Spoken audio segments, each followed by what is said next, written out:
ராணிப்பேட்டை சட்டமன்ற தொகுதியில் வருகிற சட்டமன்ற தேர்தல் 2026இல் ஒவ்வொரு கட்சியிலும் அந்த தொகுதி மக்களிடையே எதிர்பார்க்கப்படும் வேட்பாளர்கள் யார், அவர்களின் பின்னணி என்ன என்பதை தற்போது பார்க்கலாம். ராணிப்பேட்டை சட்டமன்ற தொகுதியில் திராவிட முன்னேற்ற கழகம் சார்பாக காந்தி தமிழ்நாடு கைத்தறி மற்றும் துணிநூல் துறை அமைச்சராகவும் ராணிப்பேட்டை திமுக மாவட்ட செயலாளராகவும் இருந்து வருகிறார். அமைச்சர் என்பதால் அவருக்கே வாய்ப்பு இருப்பதாக அவரது தொண்டர்கள் கூறுகின்றனர். அதேபோல வினோத் காந்தி திமுக மாநில சுற்றுச்சூழல் அணியின் துணை செயலாளராக உள்ளார். அமைச்சர் காந்தியின் மூத்த மகன் என்பதால் அவருக்கு வாய்ப்பு இருப்பதாக அவரது ஆதரவாளர்கள் தெரிவிக்கின்றனர். அதிமுகவை பொறுத்தவரை சுகுமார் ராணிப்பேட்டை அதிமுக மேற்கு மாவட்ட செயலாளராக இருந்து வருகிறார். இவருக்கு இந்த முறை வேட்பாளராக அறிவிக்க வாய்ப்பு உள்ளதாக அவரது ஆதரவாளர்கள் தெரிவிக்கின்றனர்.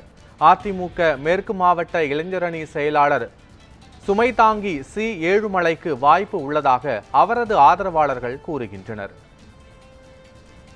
தமிழக வெற்றி கழகத்தை பொறுத்தவரை ராணிப்பேட்டை தாவேக மேற்கு மாவட்ட செயலாளரும் வாலாஜாபேட்டை நகரமன்ற உறுப்பினராக உள்ள பூக்கடை விஜய் மோகனுக்கு வாய்ப்பு உள்ளதாக அவரது ஆதரவாளர்கள் கூறுகின்றனர். அதேபோல வாலாஜாபேட்டை ஒன்றிய செயலாளர் பூண்டி தீனாவிற்கு சீட் கிடைக்க வாய்ப்பு இருப்பதாகவும் அவரது ஆதரவாளர்கள் கூறுகின்றனர்.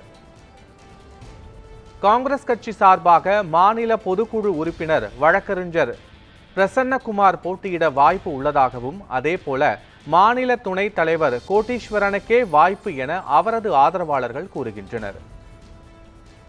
பாரதிய ஜனதா கட்சி சார்பாக பாஜக சிறுபான்மை அணி தேசிய செயலாளர் இப்ராஹிம் போட்டியிட வாய்ப்பு உள்ளதாக தொண்டர்கள் தெரிவிக்கின்றனர். அதேபோல ராணிப்பேட்டை மாவட்ட பொதுச் செயலாளர் சிவமணி வேட்பாளராக களமிறங்க வாய்ப்பு உள்ளதாக அவரது ஆதரவாளர்கள் கூறுகின்றனர். வேதா சீனிவாசன் பாஜக மாநில செயலாளர் சமூக வலைதள பிரிவு இவருக்கு இந்த தொகுதியில் வேட்பாளராக அறிவிக்க வாய்ப்பு வருகிறது என்றும் அவரது ஆதரவாளர்கள் கூறுகின்றனர்.